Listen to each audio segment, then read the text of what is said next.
నమస్తే. ఈరోజు న్యూస్ అనాలిసిస్‌లో ముందుగా 'దిశ' పేపర్‌లో వార్తలను చూద్దాం. రిటైర్మెంట్ వయసు పెంపట సమాలోచనలు చేస్తున్న రాష్ట్ర ప్రభుత్వం. ఎంప్లాయీస్ ఎలా రిసీవ్ చేసుకుంటారన్నారా? కలిగే లాభ నష్టాలపై చర్చ. ఉద్యోగ విరమణ బెనిఫిట్స్ వాయిదా కోసమే. ఏడాది పెంపుతో సుమారు 9,000 కోట్లు వెసులుబాటట. ఉద్యోగ రిటైర్మెంట్ వయసు. కేసీఆర్ ప్రభుత్వం ఉన్నప్పుడు రిటైర్మెంట్ వయసు 55 సంవత్సరాలు ఉంటే ఆయన దాన్ని 62 చేసిండు. 3 సంవత్సరాలు పెంచిండు. 61 చేసిండు. 3 సంవత్సరాలు పెంచిండు. దాన్ని ఇప్పుడు ఇంకో సంవత్సరం పెంచి 62 చేద్దామని రేవంత్ రెడ్డి అంటాడట. ఎట్లా ఉంటుంది మనకి?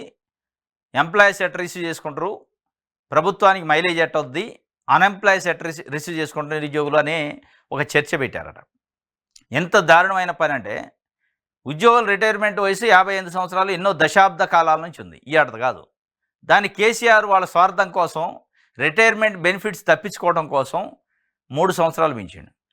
3 సంవత్సరాలు నువ్వు రిటైర్మెంట్ ఏజ్ పెంచడం అంటే నిరుద్యోగులు ఒక 3 సంవత్సరాలు నష్టపోతున్నట్టేగా. ఖాళీ కావుగా జాబులు. దాన్ని అయ్యాల కాంగ్రెస్ పార్టీ మరి సమర్థించిందా, వ్యతిరేకించిందా ఏది చెప్పకుండా అట్లా ఉన్నారు. ఇవాళ మళ్ళీ వాళ్ళు 1 ఇయర్ పెంచుతారట. ఎందుకంటే ఒక సంవత్సరం రిటైర్మెంట్ ఆగితే 9,000 కోట్లు ఆదా అయిద్దట ప్రభుత్వానికి. ఏం ఆదా అయితే వాళ్ళకి జీతం ఇవ్వాలిగా, తర్వాత ఆయన బెనిఫిట్స్ ఇవ్వాలిగా. ఏమన్నా తలకాయన పనులని. ఇప్పుడు రిటైర్మెంట్ బెనిఫిట్స్ 1 ఇయర్ పెంచినాం అనుకో, ఆ 1 ఇయర్ తర్వాత కూడా రిటైర్ అవుతారు. అప్పుడు కూడా ప్రభుత్వం పైనే కదా బర్డెన్. ఇలా 1 ఇయర్ ఆపుతూ ఈ 1 ఇయర్ జీతం ఇవ్వాలి, దాని తర్వాత మళ్ళీ రిటైర్ అయిన రోజు బెనిఫిట్ అయితే ఇవ్వాలిగా. 61 సంవత్సరాల నుంచి 62 సంవత్సరాలు ఒక రిటైర్మెంట్ ఏజ్ పెంచితే ఏం బెనిఫిట్స్ లేవంటే నిజంగానే అనుకోవచ్చు. బెనిఫిట్స్ ఎప్పుడు ఉండేవే కదా. ఒక 1 ఇయర్ లేట్ అయింది. కేసీఆర్ చేసిండు. ఇవాళ రేవంత్ రెడ్డి మళ్ళీ ఆయన వాళ్ళ స్వార్థం కోసం పనిచేస్తున్నారు. అంటే బురదలో కాలేసుకొని రోడ్డు గట్టెక్కినట్టు ఉంది.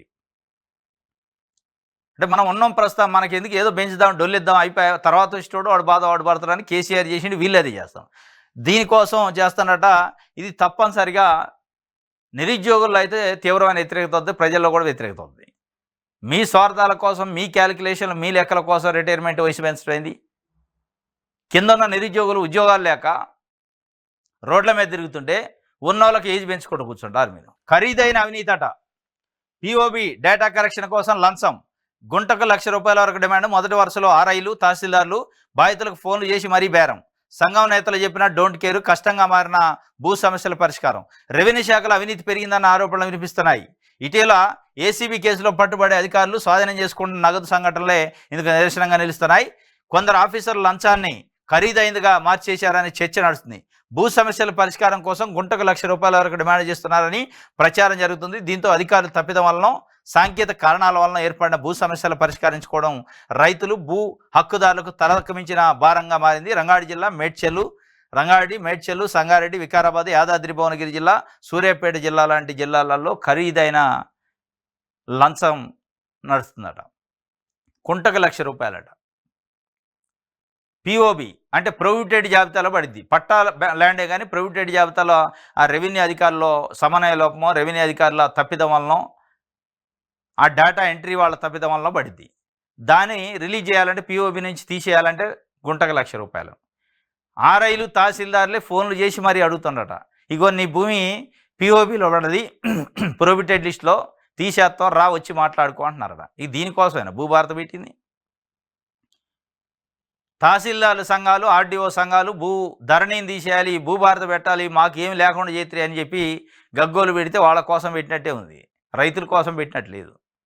రైతుల కోసం పెడితే వీళ్ళు ఫోన్లు చేసి రండి, మాట్లాడుకోండి, లంచం మాట్లాడుకోండి, డబ్బులు ఇవ్వండి, పని చేయించుకోండి అంటే, రేపు ఇదే ఆర్ఐలు, ఇదే తహసీల్దార్లు వాళ్ళ దగ్గరే లాగిన్ ఉందనుకోండి, రేపు ప్రతి ఒక్కళ్ళ భూమిని దాంట్లో పెడతారుగా. పిఓబిలో ఖరీదైన భూమి ఏదో చూసి పిఓబిలో పెడితే వాడు గగ్గోలు పెట్టాలి. ఎందుకు పోయిందో ఎవడికి తెలియదు. అది ఎట్టబడదు అని వీళ్ళు అంటారు.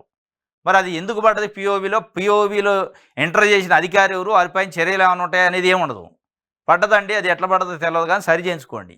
అది ఎవరు చేశారో తెలియదు, ఎట్ట పడ్డది. అది ఏ భగవంతుడి జాతర? సరి చేసే హక్కు మీకు ఉన్నప్పుడు దాన్ని చెడగొట్టింది కూడా మీరే కదా. మరి ఆ చెడగొట్టినోడు పరిస్థితి ఏంది? వాడిని ఏం చేస్తారు?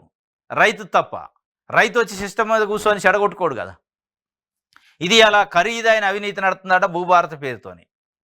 భూభారతం పేదలకు చుట్టం అని ఒకవైపు వీళ్ళు చెప్తున్నారు. పేదలకు చుట్టం కాదు, పేదలకు గుదిబండ అయ్యే అవకాశం ఉంది. ఇదే పద్ధతి నిజంగానే ఈ ఈ భూ ఏది పిఓబి పైన డబ్బులు అడుగుతున్నారు అనే దానికైతే ఏకపక్షంగా మీడియా గొంతు నొక్కడం సరికాదు, అది రాజ్యాంగ విరుద్ధం. మేడ్చల్ జిల్లా కోర్టు తీర్పుపై హైకోర్టు ఆగ్రహం. మెగా సంస్థపై వార్తలు రాయొద్దంటూ ఇచ్చిన గాగ్ ఆర్డర్ కొట్టివేత. వాస్తవాలు దాచారంటూ మెగా సంస్థపై serious. Mega engineering, mega Ramakrishna Reddy Kaleshwaram project ఆయన పేరు 2 తెలుగు రాష్ట్రాల్లో సుపరిచితం. ఏ పార్టీ అధికారంలో ఉంటే ఆ పార్టీ చుట్టూ ఆ పార్టీ నాయకుల చుట్టూ తిరుగుతూ ఉంటాడు ఆయన. బీఆర్ఎస్ 10 ఏళ్ళ నుండి బీఆర్ఎస్ వాళ్ళ ఇళ్లలోకి నడింట్లోకి ఎప్పుడంటే అప్పుడు పోగలిండు. అప్పుడు కాంగ్రెస్ వాళ్ళు విమర్శించారు, మెగా కృష్ణారెడ్డి దోపిడీ చేస్తాడు అన్నారు. వీళ్ళు రాగానే ఇంటికి కూడా వచ్చిండు ఆయన, రేవంత్ రెడ్డి ఇంటికి కూడా. ఇప్పుడు వాళ్ళు విమర్శిస్తున్నారు. మొత్తానికి ఆ మెగా కృష్ణారెడ్డి గురించి వార్తాపత్రికల్లో, టీవీ ఛానల్లో టెలికాస్ట్ చేయొద్దు, వార్తలు రాయొద్దని మేడ్చల్ జిల్లా కోర్టు నుంచి ఆర్డర్ తెచ్చుకున్నాడు ఆయన. అంటే శుద్ధపూస, ఆయన ధర్మాత్తుడు, ఆయన మఠం పెట్టిండు, ప్రజాసేవ చేస్తాడు అన్నట్టుగా ఆయన గురించి మాట్లాడదట. మొత్తం చేసేది దొంగ పనులు, మొత్తం చేసేది అక్రమాలు, అవినీతి, సంచులు మూటలు ప్రజల సొమ్ముని రక్తం లెక్క, ప్రజల రక్తాన్ని జలగలెక్క పీక్కొని తింటాడు. వాడి గురించి వార్తలు రాయొద్దని కోర్టు ఆర్డర్ ఇచ్చిందట. ఆ కోర్టు ఆర్డర్ పైన హైకోర్టు ఆగ్రహం వ్యక్తం చేసి ఏ పద్ధతులు ఎత్తరు, ఏకపక్షంగా మీడియా గొంతు ఎట్టనొక్కుతారు. మెగా కృష్ణారెడ్డి డబ్బులు ఉన్నోడితో అయితే ఒక చట్టం, డబ్బులు ఉన్నోడికైతే ఒక తీర్పు, కోర్టును తప్పుదావ పట్టించిండు అని చెప్పి హైకోర్టు ఆగ్రహం వ్యక్తం చేసింది. అందరు చూద్దాం. గోదావరి బనకచెర్ల అనుసంధానం ఒప్పుకోం, ప్రాజెక్టు అడ్డుకునేందుకు ఛాయశక్తిలా ప్రయత్నిస్తాం, త్వరలోనే కార్యాచరణ. ఇప్పటికే కేంద్రానికి ఫిర్యాదు, గోదావరిలో నీళ్లు లేవనే ఏపీ ఇప్పుడు ఏ నీటిని తరలిస్తుందని మంత్రి ఉత్తమ్ కుమార్ రెడ్డి చెబుతుండు. గోదావరి బనకచెర్ల అనుసంధానం ఒప్పుకోం రాసి వదిలితే కాదు కదా, చట్ట ప్రకారం పనిచేయట్లే.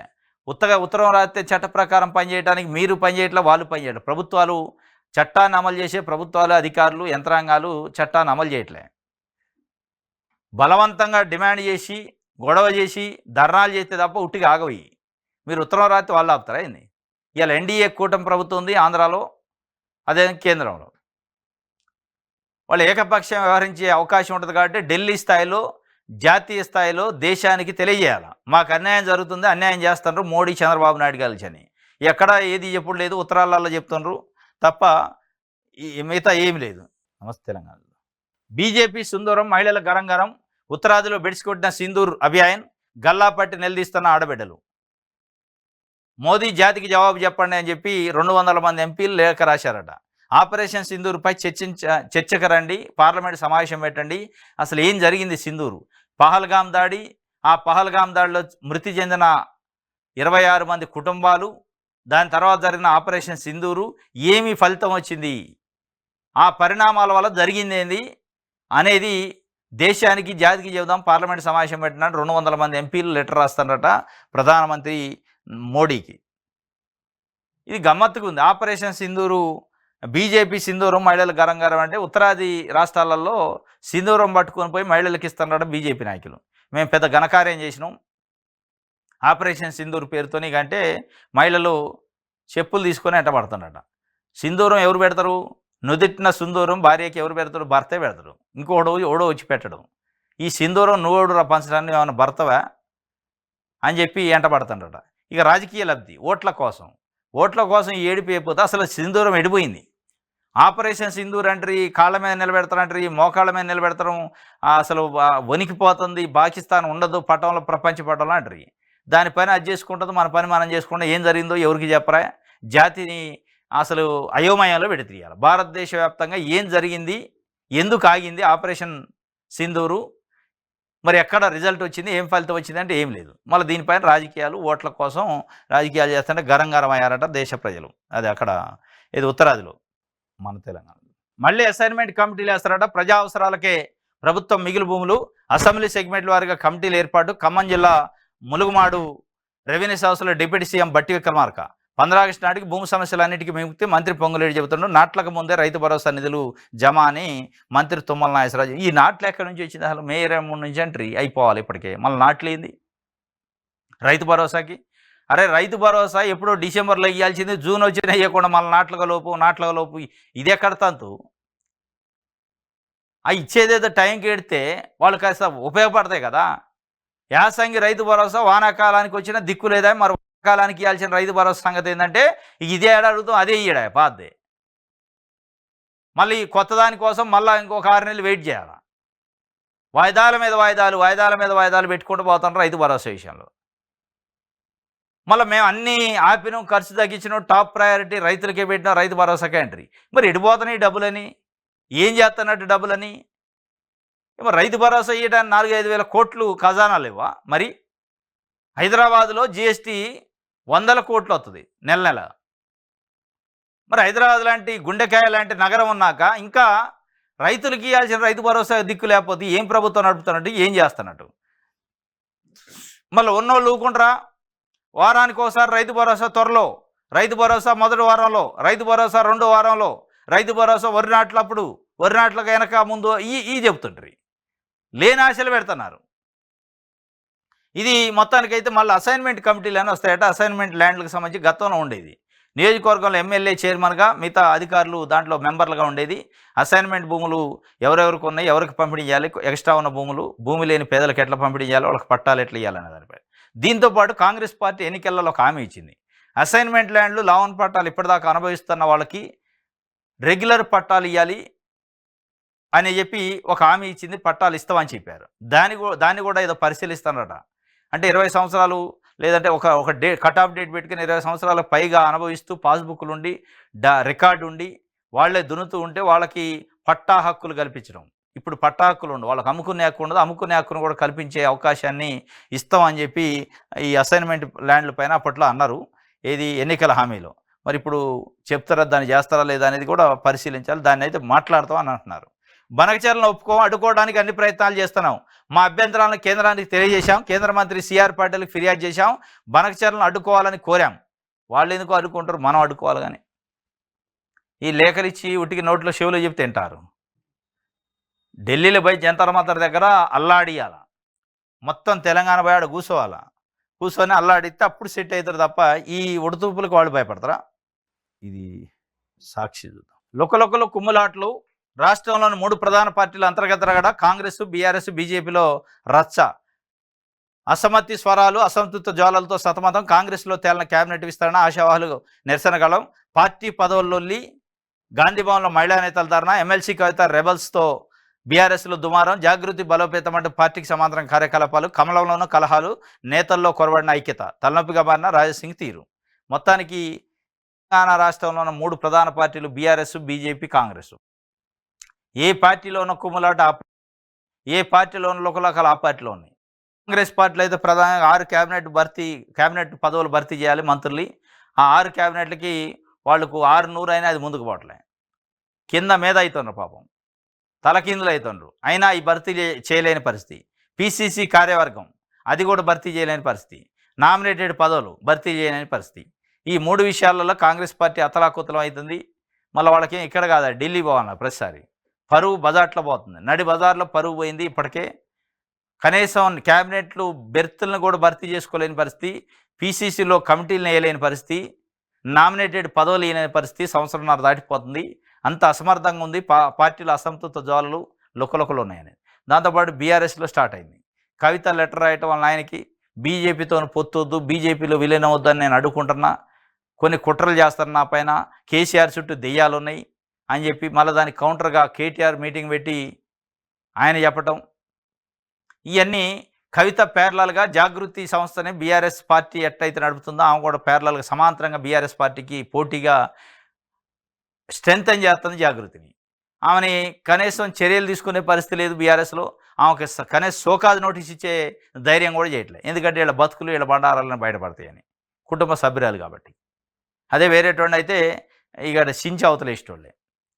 ఇక బీజేపీలో అయితే రాష్ట్ర అధ్యక్షుడి నియామకం 1 ఇయర్ నుంచి ఇదిగో అదిగో 15 రోజుల్లో, నెలలో, వచ్చే నెలలో ఆ పండగకి ఈ పండగని బీజేపీ అధ్యక్షుడు, తెలంగాణకు అధ్యక్షుడిని నియమించడానికి వాళ్ళు కనీసం ఒక అడుగు ముందుకెళ్ళిపోతున్నారు. ఎక్కడ వేసిన గొంగడ అక్కడే ఉంది. ఇక దాంట్లో లొక్కలొక్కలు దాంట్లోనన్నీ చెప్పడానికి అలివి కాదు. ఇది మొత్తానికి 3 ప్రధాన రాజకీయ పార్టీలు ఈ లొక్కలొక్కలలో ప్రజా సమస్యలపైన మాట్లాడేటోడు లేడు, ప్రజల గురించి ఆలోచించేటోడు లేడు.